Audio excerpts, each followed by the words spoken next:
안녕하세요. 초등맘TV의 도관장입니다.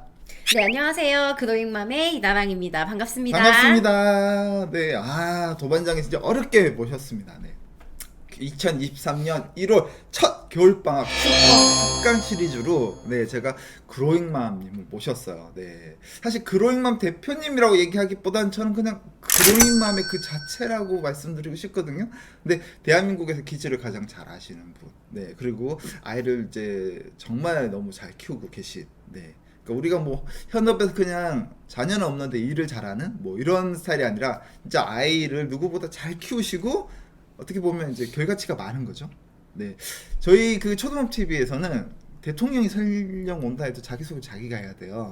네. 여기 뭐 조영 교육감님부터 제가 하는 거 좋아합니다. 그러세요? 네. 아주 좋습니다. 오늘 내가 이 정도로 멋진 사람이 한번 소개해 주셨으면 좋겠어요. 네, 우선은 뭐 너무 멋있게 한다기보다는 저도 초등맘입니다. 아, 네, 저희 아이는 네. 4학년이고요. 4학년 남자아이.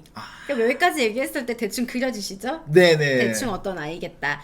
그리고 저는 이제 아동학과 아동심리학을 전공을 했어요. 그래서 이제 학교 마치고 지금까지 한 10년 넘게 계속 같은 것만 한 것 같아요. 네.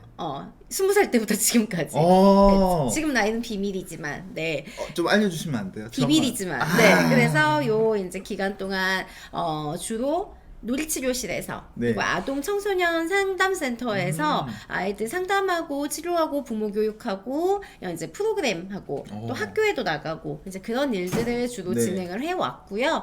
그리고 지금은 잘 설명해 주신 것처럼 그로잉맘이라는 회사도 운영을 하고 있어요. 네. 그래서 그로잉맘은 이제 저 같은 여러 상담 선생님들이 모여서 상담도 제공하고 여러 가지 상담센터에서만 받을 수 있는 분석 서비스 이런 것들을 이제 쉽게 받으실 수 있는 앱 서비스 운영하는 회사예요. 그래서 이런저런 일들 하면서 아이 마음에 상처 주지 않는 습관과 같은 여러 육아서도 집필을 하고 있습니다. 네.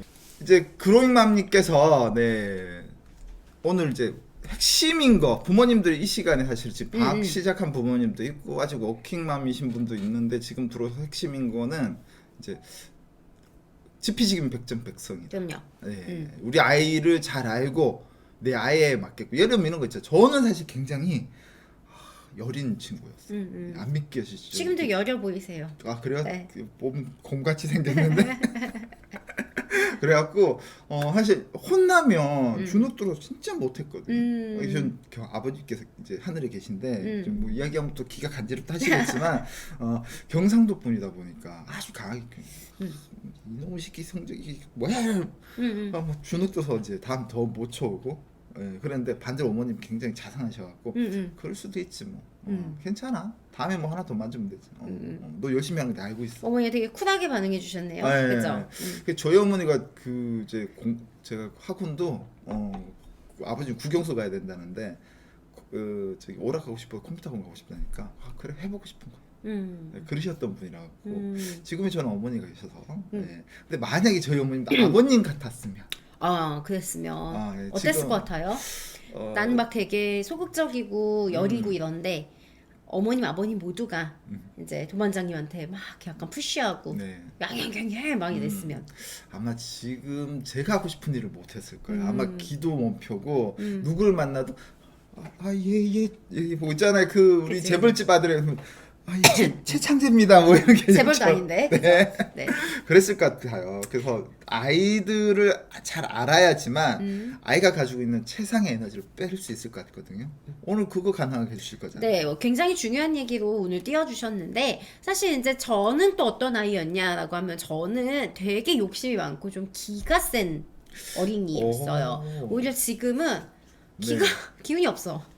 지금 방청객이 앞에서 웃으셨어요. 아니라는. 그러니까 어릴 때는 굉장히 성취욕이 많고, 그러니까 뭐 하면 1등 해야 되고 잘해야 되고 막 약간 이런 성향 굉장히 높은 아이였어요. 그거는 지금도 보여요. 뭘 하면은 끝장을 보셔야 될 것 같은 성격. 근데 그때는 적이 외부에 더 많았어요. 저기요? 그러니까 친구보다 잘해야 되고, 반에서 제일 잘해야 되고, 약간 이런 것들이 좀 있었어요. 지금 여러분 얼굴을 뵀을 때는 전혀 적이 없을 것처럼 생기셨잖아요. 그냥 온화하게. 아니 요즘은 잘 못한다니까 힘이 없어서.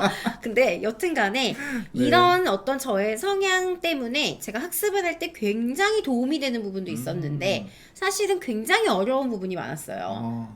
그러니까 욕심이 많으면 무조건 공부를 잘한다고 생각하지만 절대 그렇지가 그렇지 않거든요. 않죠. 네. 그래서 사실 제가 아이들을 만나다 보면 아이들마다 이렇게 성향이 다 달라요. 근데 이 성향이 다른 게 어릴 때는 키우면서 힘들어요. 네. 잠 자게 하고 밥 오. 먹이고 뭐 배변 훈련하고 아이가 처음에 어린이집 적응하고 이럴 때 아이들이 가지고 있는 성향마다 엄마들이 가지는 고민이 너무 다른 거죠. 그렇죠. 근데 조금 시간이 지나면 그때부터 이 아이가 가지고 있는 고유한 성향이 어떤 고민이랑 연결이 되냐면 바로 학습과 관련이 되는 경우가 많아요. 그렇죠.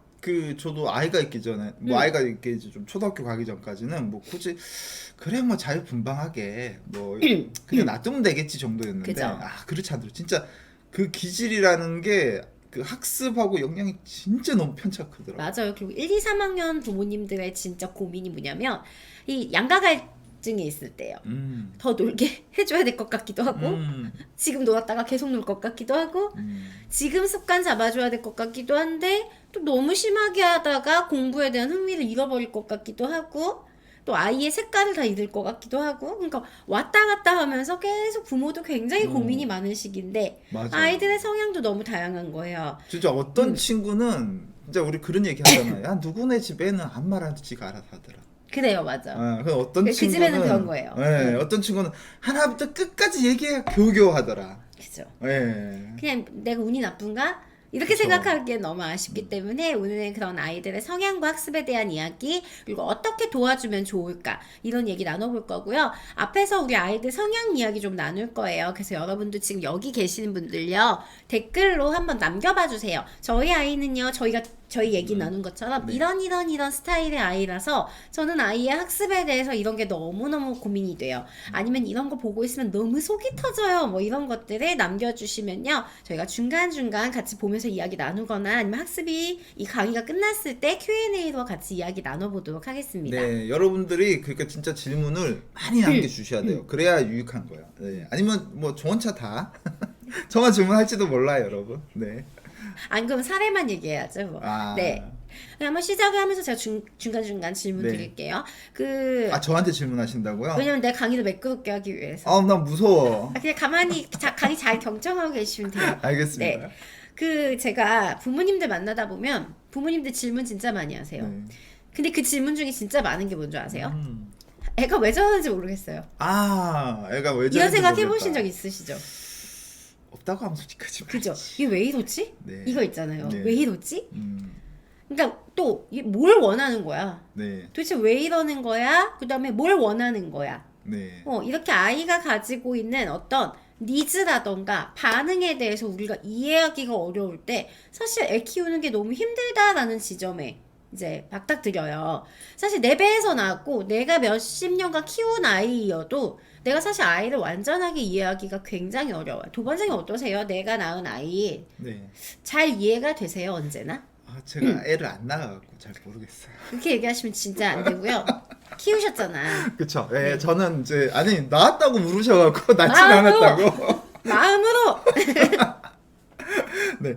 저 하나 우리 방청객께 부탁 좀 드릴게요. 우리 시청자분들이 질문을 주면 저희가 바로바로 못하니까 질문을 좀 따로 저장하셨다가 요청하면 대표 질문을 좀 이렇게 올려주세요. 나중에. 네. 괜찮습니다. 영상 뭐 편집할 거라 갖고요, 여러분. 네. 라이브의 묘미죠. 마음으로 낳았죠. 저희가 마음으로 낳고 지금 9년째 제가 키우고 있습니다. 네네. 네. 그래서 뭐 질문이 뭐였죠? 마음으로 나왔으니까 이해가 마음이 다 되냐고요. 안 되죠. 네. 내가 나도 모르는데 누구를 이해해요, 도대체. 그러니까 우리 부모님들도 제가 얘기 나누다 보면은 네. 정말 내가 나와가지고 내가 10년 넘게 키웠는데 어떻게 이렇게 이해가 안 가냐 이렇게도 말씀하시고 그 다음에 선생님 어떻게 애를 제가 둘을 낳았는데 셋을 낳았는데 이렇게 다 다를 수 있어요? 왜 애들이 안 똑같아요? 계속 다를 것 같아요. 같은 아빠와 같은 엄마에서 낳은 아이 맞는데 네. 그러니까 그만큼 아이들이 자극이나 환경에 대해서 어떻게 반응하는가라든가 네. 아니면 어떤 자극이나 환경이나 사람에 대해서 아이들이 가지고 있는 욕구, 그러니까 네. 원하는 거, 그게 어떠냐라는 게 네. 아이들마다 완전히 천차만별이라는 거예요. 엄청 다르죠. 네. 그것의 키워드가 되는 것 중에 하나가 바로 네, 기질이에요. 근데 사실은 기질을 안다고 해서 육아가 갑자기 엄청 쉬워지거나 100점짜리 육아가 되는 건 아니에요. 전 사실은 가끔 유혹을 느끼죠. 여러분 기질만 알면 다 됩니다. 막 이렇게 해가지고 그쵸. 사실 광고 자극적이고 싶어요. 그렇게 하면 안 돼요. 하지만 그렇게 하면 안 돼요. 왜냐 기질을 안다고 해서 아이를 뭐든지 갑자기 다 알 수 있게 되고 막 발로 키울 수 있게 되고 이런 거 아니에요. 마치 그거 아닐까? 우리가 그 아이들 학습지를 풀면 정답지 한번 보고 나 시험 치면 무조건 100점 맞을 것 같은데 그건 안 아니잖아. 그렇잖아요. 그건 아니죠. 아니잖아. 근데 네. 수월합니다. 수월하다. 조금 더 수월해지고 약간 원리를 알게 돼요. 네. 그런 건 있잖아요. 그쵸. 배우면 알 수 있는 것들. 배우면 그래서 알수 있는 사실 것들. 기질이라는 거는 아이나 내 자신의 기질을 좀 알고 나면 아이에 대해서 파악할 수 있는 되게 큰 도구를 하나 가졌다 이렇게 생각하시면 좋아요. 자, 그러면 기질이 뭘까요? 여러분들도 답변 주세요. 기질이 뭘까요? 그게 갑자기 이렇게 툭 질문을 훅 주시니까 예. 어려운데 제가 생각할 때 기질은 결국 어떤 성향 스타일? 그런 거 스타일? 아닐까요? 그럼 성격이라고 하면 되잖아요. 그쵸. 네. 네. 성격. 혼나는 거 아니에요. 혼나고 있어.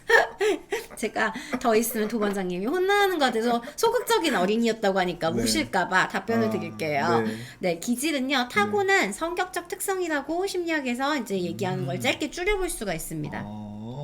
네. 자, 여기서 타고난이 뭐겠어요? 타고난 뭐 그냥 태어날 때부터 가지고 있는 맞아요. 생물학적이고 유전학적인 부분이 어느 정도 있다는 거예요. 태어날 정말 때부터 애석하게도. 태어날 때부터 이걸 갖고 있으면 좋겠는데. 그러니까요. 근데 이제 그건 없고 이거만 하네. 네. 이걸 어디서 볼 수 있냐면 우리 그 뭐 산후조리원이라던가 네. 이제 아기 낳고 나서 신생아들만 있는데 가 보면요. 그렇죠. 기질이 다 다르다는 거 느낄 수 있어요. 맞아. 애들마다 막 빽빽 우는 애 오, 있고요. 맞아.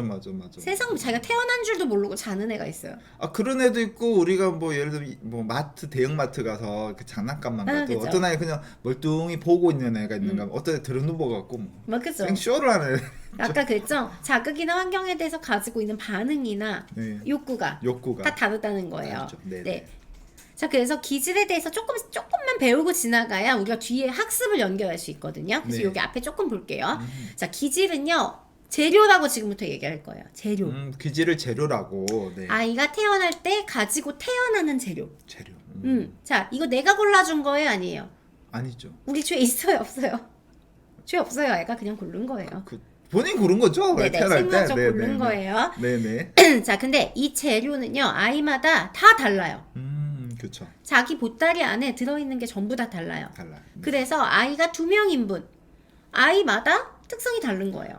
맞아요. 그 보면 형제인데 다르고 일반형 쌍둥이인데도 다르고. 그럼요. 쌍둥이도 달라요. 지금 아니에요. 도반장님과 저도 각각의 주머니 안에 들어있는 재료가 네. 많이 달라요. 아. 제가 딱 봐도 많이 달라. 우리는 진짜 다른 사람이에요.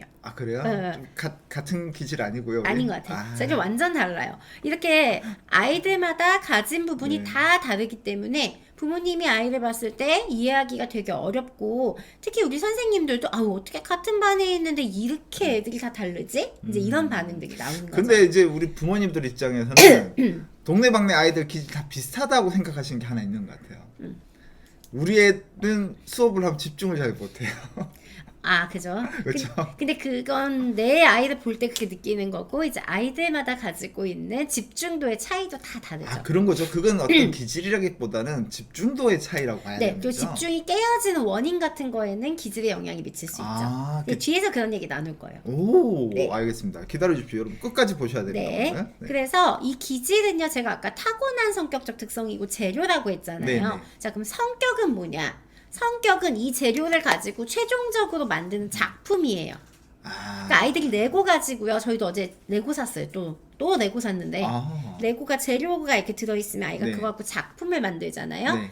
재료가 기질, 음. 작품이 성격이에요. 저 그거 적절하게 이해했어요. 왜냐면 이거 아주 어렵지만 쉬운 개념입니다. 제가 이번 주말에 아이랑 같이 코엑스 갔었는데 거기에 레고 박람회가 있더라고요. 근데 보니까 우리가 이제 설명서 보고 만든 게 아니고 그지. 그냥 그 레고 피스를 가지고 재료만 가지고. 그 결과물이 너무 다 달라요. 그죠? 네. 다 달라요. 너무 이게 이해가 심지어 쉽게 돼요. 같은 재료를 가지고 있다고 쳐도 네. 결과는 다를 수 있어요. 아 그렇죠. 예를 들면 같은 부부가 그죠. 똑같은 재료 요리해도 아유 그럼요. 네. 제가 한 건 맛없어요. 나도 맛없는데. 그래서 자 중요한 것은 재료를 가지고 작품을 만드는 과정이 지금 성격 발달 과정이라고 볼 수 있는 거예요. 자 정리할게요. 재료는 가지고 태어난 거니까 우리가 어떻게 할 수 있어요? 없어요? 없어요. 없어요. 하지만 작품을 만드는 과정에는 우리 아이들과 우리가 함께 합니다. 그렇죠. 그래서 우리가 도와줄 수 있는 영역은 뭐예요? 그 과정을 이제 잘 살피고. 그죠. 작품을 만드는 과정을 함께 해주는 게 부모 역할이에요. 그렇죠. 네. 이 과정 안에는 뭐 훈육도 있고 어린이집을 다니면서 아이가 규칙을 익히는 것도 있고요. 뭐 학습도 있고요. 이런 과정을 통해서 아이가 점점 자기만의 성격 구조를 만들게 된다라고 이해하시면 좋겠어요. 네. 자, 초등학교 괜찮네. 과정. 특히 지금 오늘은요, 초등학교 1, 2, 3학년 부모님들 많이 들어오시는 거잖아요. 그쵸, 네. 자, 초등학교 1, 2, 3학년은 성격 발달에 있어서 어떤 시기라고 생각하세요? 가장 뭐 기본적으로 어떤 성격을 담을 수 있는 그릇들이 그릇들이 만들어진 시기라고 해야 될까요? 어떻게 보면 이제 활용을 하기 위한 어떻게 손질하는 단계? 맞아요. 이 작품의 기본적인 아웃라인을 이제 잡기 시작하는 아이예요. 그래서 성격 발달, 이 작품에서의 상당수를 이때 되게 열심히 만들기 시작해요.